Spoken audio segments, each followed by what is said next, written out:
ශ්‍රී ලංකාවේ පුරාණ තාක්ෂණික කටයුතු වලට එහෙම නැත්නම් කාර්මික කටයුතු වලට අදාළ සාම්ප්‍රදායික තාක්ෂණය සම්බන්ධව සිදු කරන මේ පාඩම් මාලාවේ ඊළඟ දේශනයෙන් තුලින් මා ඔබට ඉදිරිපත් කිරීමට බලාපොරොත්තු වෙන්නේ ශ්‍රී ලංකාවේ ඉතාමත්ම පැරණි කාලයේ සිට ක්‍රියාත්මක වෙච්ච තවත් සාම්ප්‍රදායික තාක්ෂණ ශිල්පයකට අදාළ කාර්මික කටයුතු සම්බන්ධ දේශනයක්. මේ දේශනයේට මා මූලික වශයෙන්ම පබළු, දල, ලෝහ ආභරණ ඇතුළු ලෝහ කර්මාන්තය සම්බන්ධ තොරතුරු වලට අදාළ කොටස් මේ දේශනයට ඇතුළත් කරනවා. ශ්‍රී ලංකාවේ පබළු නිර්මාණයේ ආදීතම තොරතුරු විමර්ශනය කරනකොට අපිට මේ යුගය ප්‍රාගෛතිහාසික මධ්‍ය ශිලා අවධිය දක්වා කාල පරාසයකට ගෙනියන්න පුළුවන්.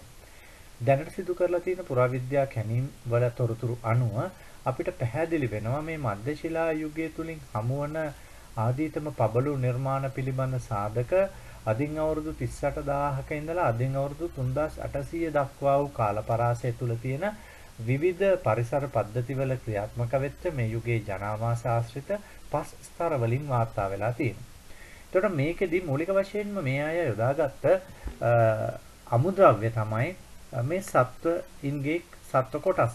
මේ සත්ව අස්ථි එකම බෙල්ලන්ගේ කවච, මාළුන්ගේ දත් කොටස්, ඒකම මාළුන්ගේ අස්ථි කොටස්, ඒකම මුහුදු ආශ්‍රිතව බෙල්ලන්ගේ මේ දෙපියන් බෙල්ලන්ගේ හෝ එහෙම නැත්නම් වෙනත් බෙල්ලන්ගේ මේ බෙලි කටු එහෙම නැත්නම් බෙලි කවච මූලික වශයෙන් මේ පබළු නිර්මාණයට යොදාගෙන තියෙනවා. දැනට සිදු කරලා තියෙන පර්යේෂණවලදී පැහැදිලි වෙලා තියෙන කාරණය තමයි අදින් අවුරුදු 38000කදී කාලෙදී මේ පබළු නිර්මාණයේ ආදීතම සාධක හොරණ, බුලත් සිංහල, පාහියන් ලෙනෙන් වාර්තා වෙනවා කියන කාරණය. මේකෙදි මූලික වශයෙන් වාර්තා වෙලා තියෙනවා ගොළු බෙල්ලන්ගේ. එහෙම නැත්නම් මේ මුහුදු ආශ්‍රිතව ජීවත් වෙන බෙල්ලන්ගේ, එහෙම නැත්නම් මුහුදු ආශ්‍රිතව ජීවත් වෙන දෙපියන් බෙල්ලන්ගේ, එහෙම නැත්නම් මුහුදු ආශ්‍රිතව ජීවත් වෙන මත්ස්‍යයින්ගේ ඒ කටු දත් මේ සඳහා පාවිච්චි කර බවට සාධක හඳුනා ගන්න හම්බ වෙනවා. ඒ අතරින් අපිට වැදගත් වෙන කාරණය තමයි කුඩා බෙල්ලන්.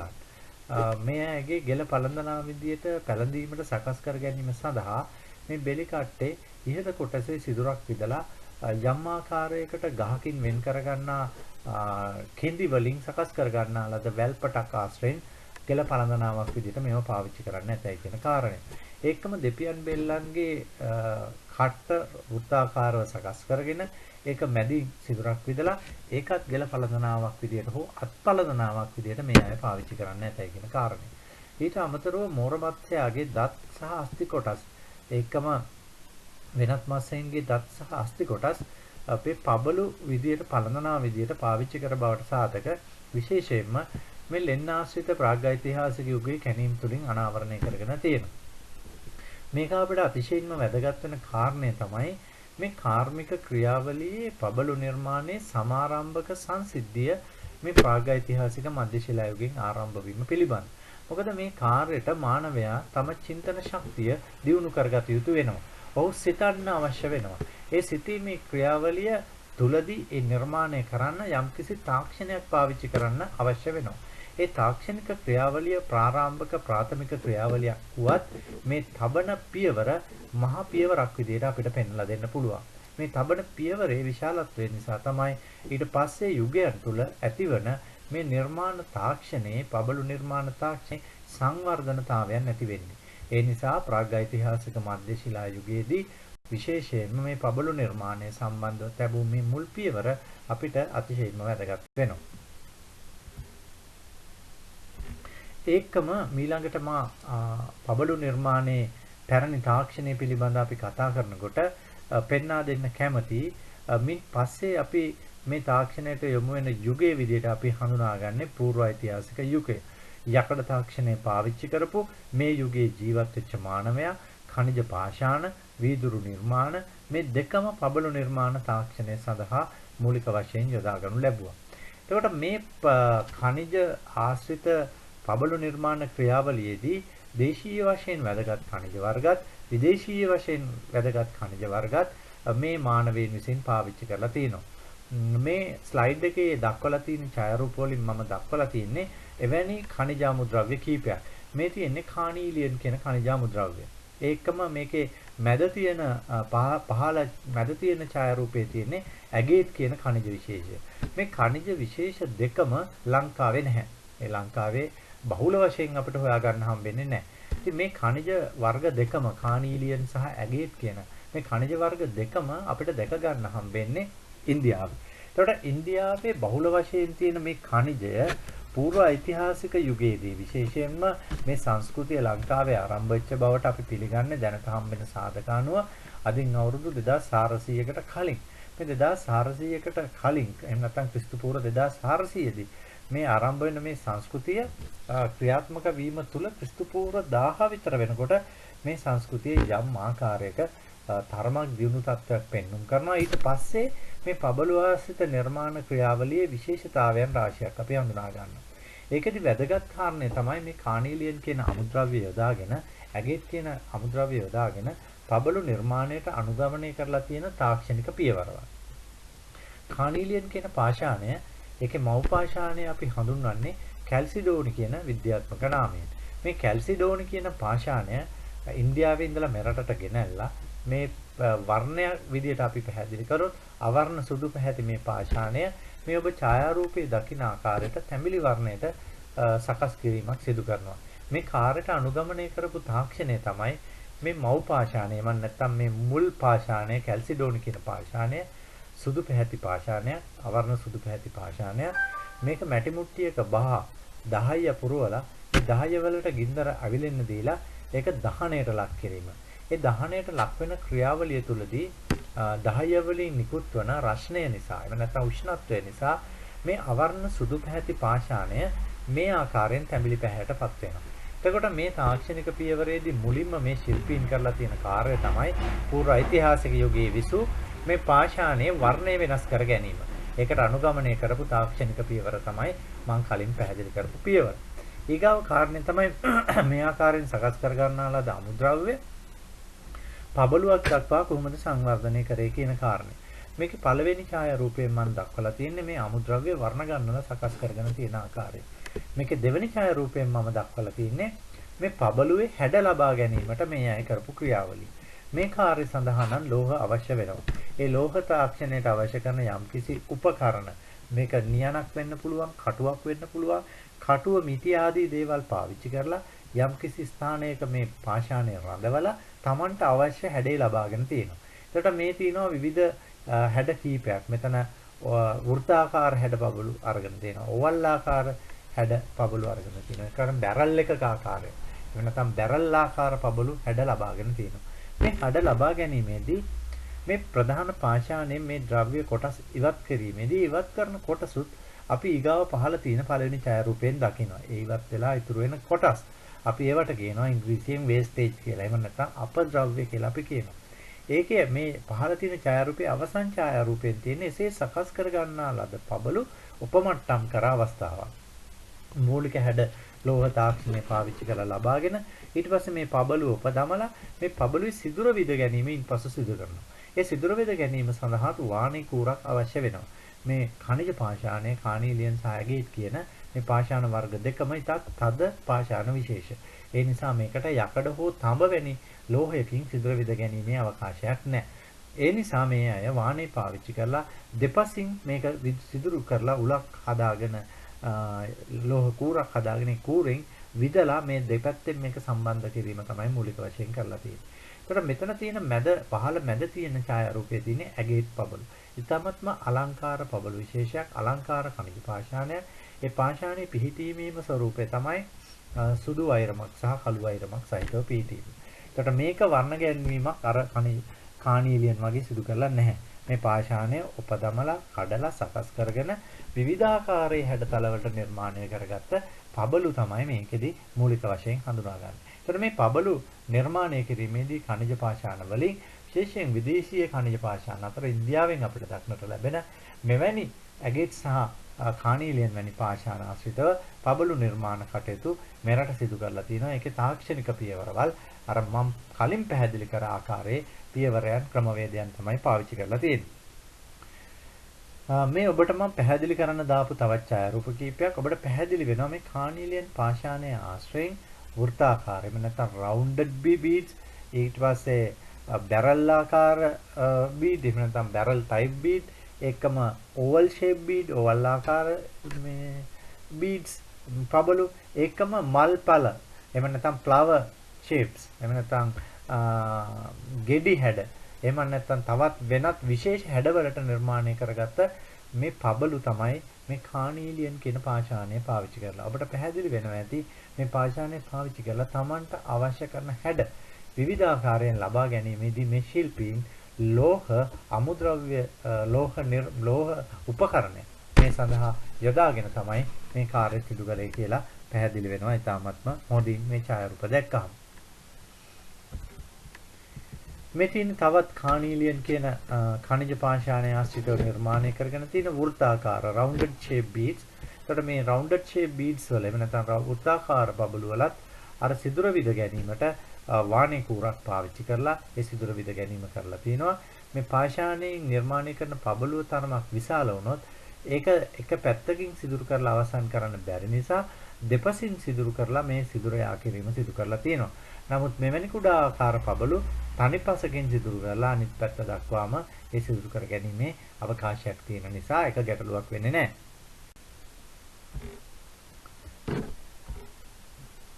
ඊගාවට මම පැහැදිලි කරන්න කැමතියි ඔබට මේ ඔබ දකින්නේ දේශීය ඛනිජ වර්ග කීපයක්. මෙතන තියෙනවා විනිවිද පෙනෙන තිරුවානා. එහෙම නැත්නම් අපි ඒකට කියනවා ක්ලියර් ක්වාර්ට්ස් කියලා ඉංග්‍රීසියෙන්. ඊගාවට පළවෙනි ඡායාරූපයේ තියෙන විනිවිද පෙනෙන තිරුවානා. ඒකේ පහළ ඡායාරූපයෙන් තියෙන විනිවිද පෙනෙන තිරුවානා පාවිච්චි කරලා නිර්මාණය කරලා තියෙන පබළු. දෙවෙනි ඡායාරූපයෙන් තියෙන ඇමතෙස්ට් ඉංග්‍රීසියෙන් අපි කියනවා ඇමතිස්ට් කියලා. ඒතර මේ පාෂාණය තියෙනවා. ඒ පාෂාණයෙන් නිර්මාණය කරගත්ත පබළු පල්ලෙහායින් තියෙනවා. ඊට පස්සේ උඩ තියෙනවා රබස්. ඒ රබස් පාෂාණයට අපි කියනවා ගානට් කියලා. ගානට් වලින් නිර්මාණය කරගත්ත පබළු පහලින් තියෙනවා. ඒතර මේවා ඔක්කොම අපේ රටේ තියෙන ඛනිජ පාෂාණ. මේ ඛනිජ පාෂාණ විශේෂයෙන්ම කඳුකර කලාපය තුලදී අපිට ලබා ගැනීමට හැකියාව තියෙනවා. ඒතර මේ පැරණි යුගයේ විසූ ශිල්පීන් මේ කඳුකර කලාපයේ මේ ඛනිජ පාෂාණ ගෙනල්ලා මේ වියදී තැන්තලා ප්‍රදේශවලදී මේ පබළු නිර්මාණය කිරීම සිදු කරලා තියෙනවා. දැන් මේකේ තියෙන පළවෙනි ඡායාරූපය බැලුවහම අමුද්‍රව්‍ය අපට පැහැදිලි වීදුරුවක් වගේ විනිවිද පෙනෙන පාෂාණය. මේ පාෂාණයේ හැඩවලට සකස් කරගෙන තියෙන දෙවන ඡායාරූපයෙන් පහළ තියෙන එකේ ඒකේදී අපට පේනවා සිදුර විදලා තියෙන ආකාරය. මේ සිදුර විදීමේදී අර මම කලින් සඳහන් කර විදිහට වාණේ කූරක් පාවිච්චි කරලා දෙපසින් තමයි සිදුර විදලා තියෙන්නේ. ඒකට ඇමතිස්ත වලින් නිර්මාණය කරලා තියෙන පාෂාණ වලත් ඒ කාර්යයේ විදිහටම වෙනවා. ඒකම රබස් වලින් නිර්මාණය කරලා තියෙන පාෂාණ වලත් ඒක පේනවා. අපිට පේනවා මේ පබළු ඇතුලේ විදලා තියෙන සිදුරේ සමතාවයක් නැහැ කියලා. ඒ හේතුව තමයි දෙපසින් විදීම නිසා සමහර අවස්ථාවකදී මේකේ සමතාවයක් නැහැ. එතකොට ඒකත් අපිට මේ තාක්ෂණික පියවරේදී මේ ශිල්පීන් ක්‍රියා කර ආකාරය හඳුනා ගැනීම සඳහා බෙහෙවින් වැදගත් වෙනවා කියලා පෙන්වලා දෙන්න පුළුවන්. ඊගාව කාරණේ තමයි මේ වීදුරු පබළු නිර්මාණ තාක්ෂණය. වීදුරු පබළු නිර්මාණ තාක්ෂණයත් పూర్ව ඓතිහාසික යුගයේදී තමයි සිදු වෙන්නේ. අපි දැනට හඳුනාගෙන තියෙන සාධක අනුව දැනට පැරණිම සාධක වීදුරු පබළු නිර්මාණය සම්බන්ධ අපිට හම්බෙන්නේ කහටගස්තිගිරිය ප්‍රදේශයේ තියෙන කොක් එබේ මෙගලිතික සුසානය ආශ්‍රිතව වාර්තා වෙච්ච පබළු ගොනුවේ. ක්‍රිස්තු පූර්ව 800 එහෙම නැත්නම් අදින් අවුරුදු 2800ක කාලය වෙනකොට මේ ප්‍රදේශයේ විසූ මිනිස්සු කෘත්‍රිමව වීදුරු නිර්මාණය කර ගැනීමේ හැකියාව තිබිච්ච මිනිස්සු බවට පත් වෙලා තියෙනවා. මේ වීදුරු නිර්මාණය කර ගැනීමේ පබළු සඳහා නිර්මාණය කර ගන්නා වීදුරු සකස් කර ගැනීමට ඒ අය මූලික වශයෙන්ම සිලිකා කියන අමුද්‍රව්‍ය පාවිච්චි කරලා තියෙනවා. ඒතර සිලිකා යොදාගෙන ඒක සිලිකා මිශ්‍ර කරලා තිනවා තඹවල තියෙන කොබෝල්ට් කියන කොටසට. ඒකම වර්ණ ගැන්වීම සඳහා විවිධ ස්වභාවික පරිසරයේ තියෙන දේවල් යොදාගෙන මිශ්‍ර කරලා මේ වර්ණ ගැන්වීම අර රසායනික ක්‍රියාවලියක් එක්ක සිදු කිරීමත් සිදු කරලා තිනවා. මුලින්ම මේ අය කරේ මේ වීදුරු නිර්මාණය කර ගැනීම. මේ වීදුරු නිර්මාණය කර ගැනීමේදී විශේෂයෙන් සිලිකා යොදාගත්තා, වැලි වර්ග යොදාගත්තා, සමහර විට පස් වර්ග යොදාගත්තා, ඒකම ඊගාවට යොදාගත්තා කොබෝල්ට් කියන ඒවා. මේවා යොදාගෙන මේ වීදුරු නිර්මාණය කර ගැනීම තමයි මූලිකව කරේ. දෙවෙනි කාර්යය තමයි මේ වීදුරු නිර්මාණය කරගත්තයින් පස්සේ පබළු නිර්මාණය කිරීම සඳහා නල සකස් කර ගැනීම. එතකොට මේ අමුද්‍රව්‍ය නැවත උදුනකට දාලා රත් කරලා ඒ රත් කරගන්න උදුන තුරට ලෝහ කූරක්, දිග ලෝහ කූරක් යවලා ඒ ලෝහ කූර ක්‍රමානුකූලව හිමින් කරකවමින් මේ වීදුරු වලින් නලයක් ඇද ගැනීම සිදු කරනවා. ඔබ මේ ඉහළ පළවෙනි ඡායාරූපයට පහළින් තියෙන ඡායාරූපයේ දකින්නේ එවැනි ආකාරයට නිර්මාණය කරලා තියෙන වීදුරු නල කොටස්. මේ නල කොටස් නිර්මාණය කරගත්තයින් පස්සේ ඊට පස්සේ එය වියලෙන්න කලින් ඒක පෙති කරගන්න ඕනේ. ඒ පෙති කරගත්තයින් පස්සේ තමයි අර නලය සහිත කොටස වීදුරු පබළු බවට පරිවර්තනය කරගන්නේ. ඒකට වීදුරු නිර්මාණය කරගැනීමේදී ඉතුරු වෙලා තියෙන මේ බිඳු කොටස් කැටිති අපි හඳුනා ගන්නවා මේ තාක්ෂණික පියවරවල් හඳුනා ගැනීමේදී පුරාවිද්‍යා කැණීම්වලදී ඔබ ඉහළ තියෙන ඡායාරූප දෙකෙන් දෙවණියට තියෙන දකුණු පසින් තියෙන ඡායාරූපය දකින්නේ ඒ වීදුරු නිර්මාණයේදී ඉතුරු වෙලා තියෙන බිඳිති කොටස්. ඒතර මේ බිඳිති කොටස් තුලින් අපට පැහැදිලි වෙන දේ තමයි මේ ශිල්පීන් යම්කිසි කාර්මික ක්‍රියාවලියක් උදුන් ආශ්‍රිතව සිදු කළ බවට ඉතාමත්ම පැහැදිලි වෙනවා. එක්කම වීදුරු වර්ණ ගැන්වීම සඳහා විවිධ රසායනික ද්‍රව්‍ය මේවට මිශ්‍ර කර බවට තමයි මූලික වශයෙන්ම පැහැදිලි වෙන්නේ. එතකොට මේ වර්ණ ගැන්වීමේ ක්‍රියාවලිය පිළිබඳ දැනුමකුත් මේ ශිල්පීන්ට පැහැදිලිව තිබුණ බව මේ නිර්මාණ තුළින් අපට හඳුනාගත හැකි වෙනවා. මේ තියෙන්නේ වීදුරු නල කොටස් ඔබට පැහැදිලි කහ පාට, සුදු පාට, කොළ පාට, නිල් පාට, තැඹිලි පාට, රතු පාට ආදී විවිධ වර්ණ ගැන්වීම් සිදු කරපු පබළු නිර්මාණය කරන්න සකස් කරගත්ත මේ නල කොටස්. මේ නල කොටස් පබළුවක් බවට පරිවර්තනය කරගන්න කලින් ඝනවීමක් සිදු වෙලා තියෙනවා. ඒ නිසා තමයි කැණීම් වලදී අපිට මේ ආකාරයෙන් හම්බෙන්නේ. නමුත් අපිට පැහැදිලි මේ පබළුව වියලීමට කලින් කුඩා කුඩා පෙතිවලට කැපුවා නම් මේක පබළුවක් බවට පත් වෙනවා කියන කාරණය. ඊගාවට මේ තාක්ෂණික පියවරවල් අපි හඳුනා ගැනීමේදී තවත් වැදගත් වෙන කාරණයක් තමයි මේ වැරදිච්ච අවස්ථා ශිල්පීන්ට. දැන් පබළු උපකිරීම උෂ්ණත්වයකට භාජනය කිරීම එහෙම නැත්නම් අර කෑලි කෑලි වලට පෙති වලට වෙන් කර ගැනීම ඒ කාර්යවලදී සමහර විට මේක සිසිල් වීමට කලින් නැවත එකට ඇලිච්ච අවස්ථාත් අපි හඳුනා ගන්නවා. මේ පළවෙනි ඡායාරූපයේ මේකේ තියෙන එවැනි අවස්ථා. ඒකම අපි ඊගවට හඳුනා ගන්නවා වෘත්තාකාරව කුඩා රවුමාකාරයෙන් නිර්මාණය කරගෙන තියෙන පබළු වල වැරදිච්ච ඒවා අපි හඳුනා ගන්නවා සිදුරක් විදින්න බැරුව. කියන්නේ සිදුර විදීමට කලින් ඒ පබළු ඝන වෙලා. ඒක අපි මේ පැත්තේ තියෙන දෙවන ඡායාරූපයෙන් හඳුනා ගන්නවා. රත් කිරීමේදී ඒ සිදුරු වැසුණු ස්වරූපයට තියෙන පබළුත් මේ කාර්මික ක්‍රියාවලිය හඳුනා ගැනීමේදී වැදගත් වෙනවා. මේ තියෙන එවැනි ආකාරයට නිර්මාණය කරලා තියෙන කෘත්‍රිම වීදුරු වලින් නිර්මාණය කරලා තියෙන විවිධ වර්ණ රාශියකින් යුත් පබළු ඔබට ඉතාමත්ම පැහැදිලි වෙනවා විවිධ වර්ණ රටා. ඒකට මේකේ මූලික වශයෙන් අපිට කියන්න තියෙන පූර්ව ඓතිහාසික යුගයේ වෙනකොට මේ මිනිස්සු මේ වර්ණ ගැනීම එහෙම නැත්නම් මේ රසායනික විද්‍යාව පිළිබඳ මූලික දැනුමක් තිබිච්ච මිනිස්සු කණ්ඩායමක් තමයි ඉඳලා තියෙන්නේ. ඊට පස්සේ මේ ක්‍රියාවලිය පූර්ව ඓතිහාසික යුගයේ නවතින්නේ නැහැ. මේක මුල් ඓතිහාසික යුගයේ, මධ්‍ය ඓතිහාසික යුගයේ, පශ්චාත් ඓතිහාසික යුගයේ දක්වා තවත් පොළොන්නරු ඒ වගේ රාජධානි දක්වා ව්‍යාප්ත වෙලා ලංකාවේ සාම්ප්‍රදායිකව පැවතගෙන එනවා. එතකොට ඒ ආශ්‍රිතව අපි මධ්‍ය ඉතිහාසය තුළදී විශේෂයෙන් මේ පබළු ආශ්‍රිත කාර්මික නිර්මාණ රාශියක් විහාරාශ්‍රිතව හඳුනා ගන්නවා. ඒ විහාර අතරින් ජේතවන විහාර ව්‍යාපෘතිය අතිශයින් වැදගත් වෙනවා. මේ විහාර ව්‍යාපෘතිය කැණීම් වලදී මේ වෙනකොට හම්බෙලා තියෙනවා සාමාන්‍යයෙන් පබළු 3,50,000කට වඩා වැඩි ප්‍රමාණයක්. මේ 3,50,000කට වැඩි පබළු ප්‍රමාණයක් ලැබෙන්නම ප්‍රධාන හේතුව තමයි එවැනි කාර්මික කටයුතු අනුරාධපුර ආශ්‍රයෙන් ඉතා විධිමත් සංවිධානාත්මකව ක්‍රියාත්මක කිරීම. එතන මේ සාම්ප්‍රදායික ශිල්පය, ඒ ශිල්පීන් මේ ප්‍රදේශවල ජීවත් වෙමින් ඒ කටයුතු සිදු කර බවට පැහැදිලි වෙනවා. මේ තියෙන විවිධ වර්ණ වලින් යුත් වීදුරු පබළු මේ වීදුරු පබළු වල ඔබට පැහැදිලි වෙනවා විවිධ වර්ණ රටා ගන්නලා තිනවා ඒවා සකස් කරලා තිනවා මේක ඊටාම වැදගත් කාර්යයක් බවට මේ පුරාවිද්‍යා කැණීමකදී හම්බෙන වීදුරු පබළු මාලයක කොටසක් ඔබට පැහැදිලි මේ මාලය යම් කිසි කුයකින් එහෙම නැත්නම් නූලකින් අමුණලා තමයි තිබිලා තියෙන්නේ නමුත් නූල දිර්ලා ගිහිල්ලා තිනවා ඒ පබළුව පොළවේ තැම්පත් වෙච්ච ආකාරයට මේ මාලයේ කොටස ඒ ආකාරයෙන්ම රැඳිලා තිබිලා තියෙනවා. ඒකට මේකෙන් අපිට පැහැදිලි වෙන දේ තමයි මේ ගෙල පළඳනාවක් විදිහට සකස් කර ගැනීමේ ක්‍රියාදාමයකට සකස් කරගත් දෙයක් කියලා. ඊගාවට තවත් කාර්මික කටයුතු අපි සාම්ප්‍රදායිකව හඳුනා ගන්නා කොටසක් විදිහට දල අමුද්‍රව්‍ය පාවිච්චි කරන්න පුළුවන්. මේ දල අමුද්‍රව්‍ය විශේෂයෙන්ම සතුන්ගෙන් ලබාගත් අමුද්‍රව්‍ය විදිහට තමයි සලකන්නේ. මෙතනදී ඇත්දල වෙන්න පුළුවන්, ඌරෙකුගේ දලයක් වෙන්න පුළුවන්. එහෙම නැත්නම් වෙනත් සතෙකුගේ අස්තියක් වෙන්න පුළුවන්. ඒ නිසා අස්ති සහ දල අස්තිත්ව මේ සාම්ප්‍රදායිකව සිදුවෙච්ච කාර්මික කටයුතු රාශියකුත් අපි හඳුනා ගන්නවා. මේ සම්බන්ධව අපි කතා කරොත් දල කියලා ගත්තොත් වැඩියෙන්ම අපි කතා කරන්නේ ඇද්දල නිර්මාණ පිළිබඳ. ලංකාවේ ඇද්දල කාර්මික කටයුතු පිළිබඳ අපිට ඉතාමත්ම හොඳ තොරතුරු තියෙන මහනුවර රාජධානි සමයේදී. මහනුවර රාජධානි සමයේදී කර එවන් නිර්මාණ රාශියක තොරතුරු විවිධ විහාරස්ථාන ආශ්‍රිතව කෞතුකාගාරවල අපිට හඳුනා ගැනීමට හැකියාව ලැබෙනවා. එතකොට ඒ යුගයේට මේ තත්ත්වය දියුණු වෙන්න මූලික වශයෙන්ම බලපාවේ අනුරාධපුර රාජධානි සමය. අපි දන්නවා මහවංශයේ සඳහන් කරන ආකාරයට ජෙට්ටතිස්ස කියන රජතුමා මේ ඇද්දල කැටයම් කලාවේ ප්‍රවීණයෙක් විදිහට තමයි මහවංශය විස්තර කරන්නේ. ඒකට රජු පවා මෙවැනි කටයුතු වල නිරත වෙච්ච ආකාරය මූලාශ්‍රාදෙනේදීත් අපිට පැහැදිලි වෙනවා. මේ ඔබ දකින්නේ අනුරාධපුර ජේතවන විහාරයේ කැණීම්වලදී ලැබිලා තිබිච්ච දල කොටස් දෙකක්, ඇද්දල කොටස් දෙකක්. මේ කොටස් දෙක අපිට පැහැදිලි වෙනවා යම්කිසි කාර්මික ක්‍රියාවලියකට ලක් කරලා කියලා. ඒ කියන්නේ යම්කිසි නිර්මාණයක් කරන්න කපලා තියෙනවා. ඒකෙන් යම්කිසි කොටසක් කපලා අරගෙන ඉතුරු වෙච්ච කොටස් තමයි මේ රෝ මැටීරියල්. එහෙම නැත්නම් අමුද්‍රව්‍ය විදියට අපි මෙතනදී දකින්නේ.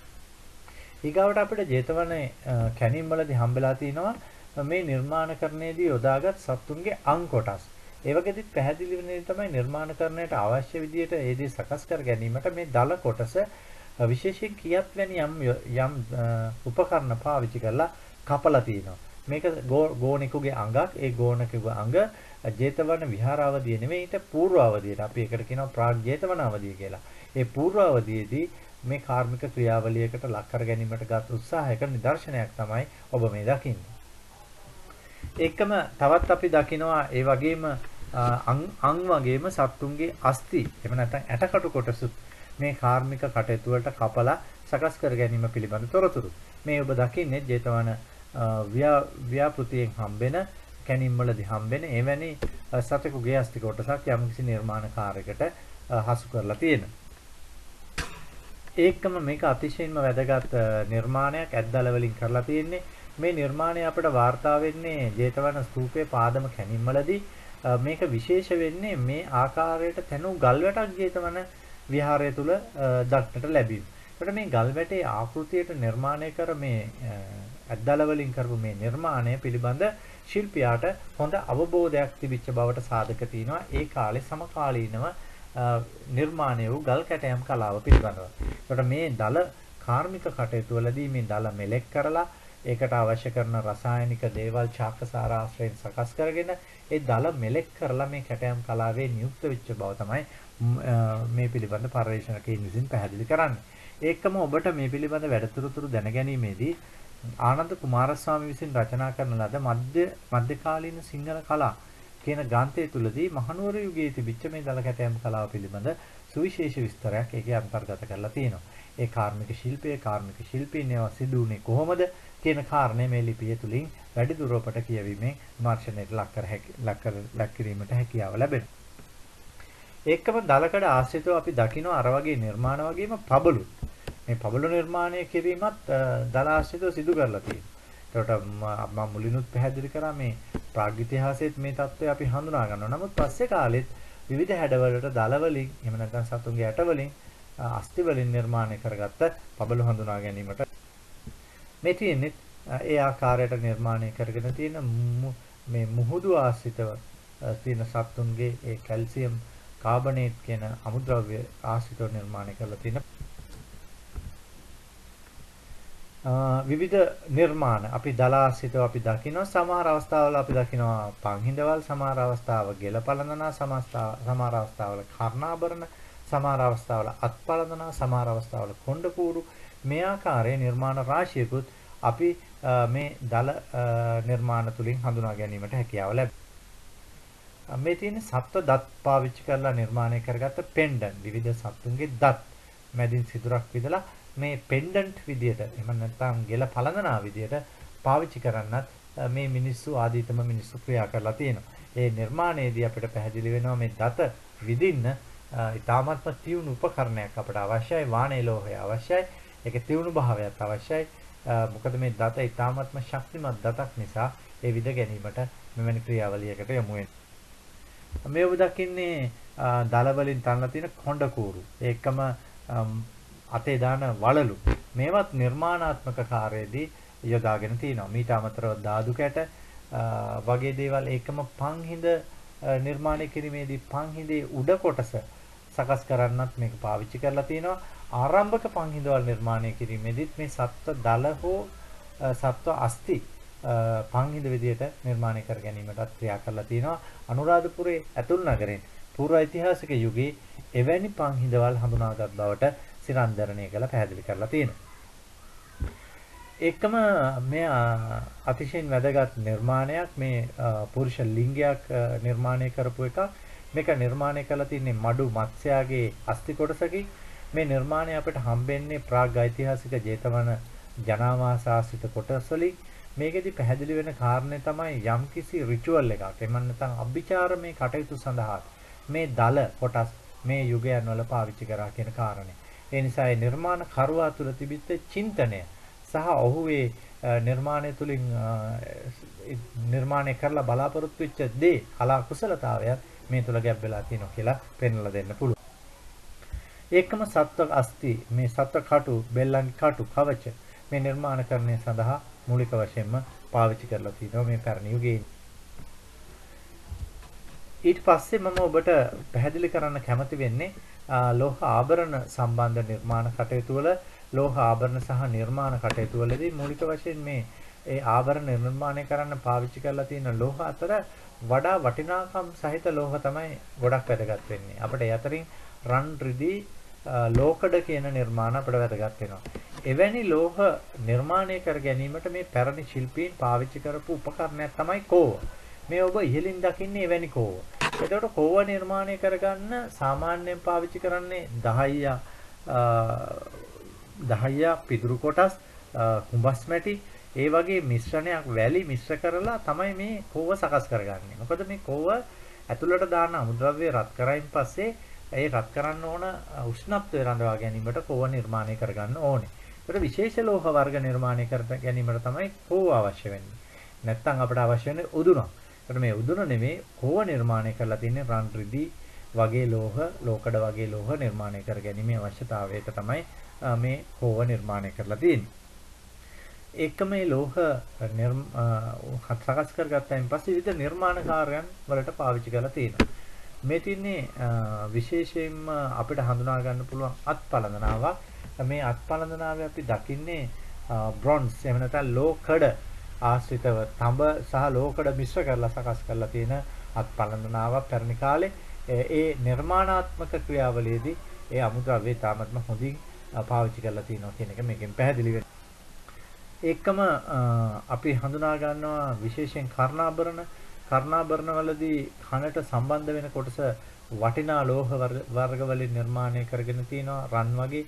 ඒතර මේ සීගිරෙන් හම්බෙන එවැනි කර්ණාභරණය මේ කර්ණාභරණේ ඉහළ කොටස රත්තරන්ෙන් නිර්මාණය කරලා පහළ කොටස khනිජ පාෂාණ වලින් අලංකාර කරලා තිනවා. එතකොට මෙවැනි ආකාරයෙන් නිර්මාණ කරන්නයන්ටත් මේ තාක්ෂණ හැකියාවනොත් මේ ශිල්පීට. මේ තියෙන සීගිරියෙන් හම්බෙන තවත් කර්ණාභරණයක් රණින් නිර්මාණය කරලා තියෙන කර්ණාභරණයක්. එතකොට මේ කර්ණාභරණවල මේ තාක්ෂණික ක්‍රියාවලිය විශිෂ්ට නිර්මාණ විදියට අපිට පෙන්ලා දෙන්න පුළුවන්. තවත් විශේෂ දෙයක් තමයි මේ ලෝහ නිර්මාණ අතර අපිට දකින්න හම්බෙන රන් කහවණුව. ඒතර රන් කහවණුව නිර්මාණය කිරීමේදී පාවිච්චි කරලා තියෙන තාක්ෂණය තමයි අර කියන සුවිශේෂ මැටි වර්ග, වැලි වර්ග, දහය වර්ග, එහෙම නැත්නම් පිදුරු වර්ග පාවිච්චි කරලා සකස් කර ගන්නා අච්චුවක තමයි මේ රත්තරන් කාසිය නිර්මාණය කර ගැනීම සිදු කරලා තියෙන්නේ. ඒතර මේක වාතුවක් විදිහට අපිට පැහැදිලි වෙනවා. කාසිය මේ ඇතුලේ තියෙනවා ඒකේ අවශ්‍ය කරන සංකේත ටික මේ මුද්‍රා මේ අච්චුවේ ඒ එකට රත්තරන්ෙන් වකරයින් පස්සේ මේක වහලා මේ මුද්‍රාව නිර්මාණය කර ගැනීම තමයි සිදු කරන්නේ. ඒකම විවිධ මංජුසා වර්ග ලෝහ වලින් කරපුව අපට හම්බෙනවා. මංජුසා පාවිච්චි කරලා තියෙන යම් කිසි කබඩාකාරයකට මේවා ඇතුලේ යම් වටිනා දේවල් තැම්පත් කරලා යම් ස්ථානවල තැම්පත් කිරීම නැත්නම් නිදන් කිරීමේ කටයුතු සිදු කරලා තියෙනවා. මේ තියෙන ජේතවන ස්තූප ගර්භයෙන් හම්බෙන එවැනි ලෝහ වලින් නිර්මාණය කරලා තියෙන මංජුසා දෙකක්. ඒකම තවත් අපි හඳුනා ගන්නවා ලෝහ නිර්මාණ අතර මේ සුර වැනි කොටස් යම් යම් අභිචාරමය කටයුතු වලට එහෙම නැත්නම් ආරක්ෂාව පතා සිදු කරන ලද කාර්යයේදී මේ කටයුතු මේ මෙවැනි නිර්මාණ ඒකම ලෝහ වලින් නිර්මාණය කරලා තියෙන අගස්ති මාලයක් ජේතවනයේ හම්බෙන අලංකාර නිර්මාණයක් රන් මාලයක්. මෙවැනි නිර්මාණات අපි මේ ලෝහ නිර්මාණات. ඒකම මේ ශිල්පීන්ගේ හැකියාව විදහාපාන තවත් නිර්මාණයක් තමයි මේ ඉතාමත්ම ඇසට නොපෙනෙන තරම් කුඩා රන් කොටසක මේ නිර්මාණය කරලා තියෙන්නේ මල් ආකෘතියක්. මෙතනදී මූලික වශයෙන්ම හඳුනා ගන්නවා මල් 14ක් මේ නිර්මාණය තුල 14ක් 15ක් විතර මේක ඇසට නොපෙනෙන තරම් කුඩා රන් කැබැල්ලක මෙවැනි නිර්මාණයක් කිරීමේදී ඒ රන් කරුවා විසින් ඇහැට යොදන කාචයක් පාවිච්චි කරලා මේ නිර්මාණය කරා කියලා තමයි හඳුනාගන්නේ. මේ තියෙන රන් කැබැල්ල විශාලණය කරලා ලබාගත් ආචාරු. එතකොට මේ ආකාරයෙන් අපි හඳුනා ගන්නවා මේ ලෝහ තාක්ෂණය සම්බන්ධ ක්‍රියාවලියේදී මෙවැනි කටයුතු පිළිබඳ තොරතුරු රාශියක්.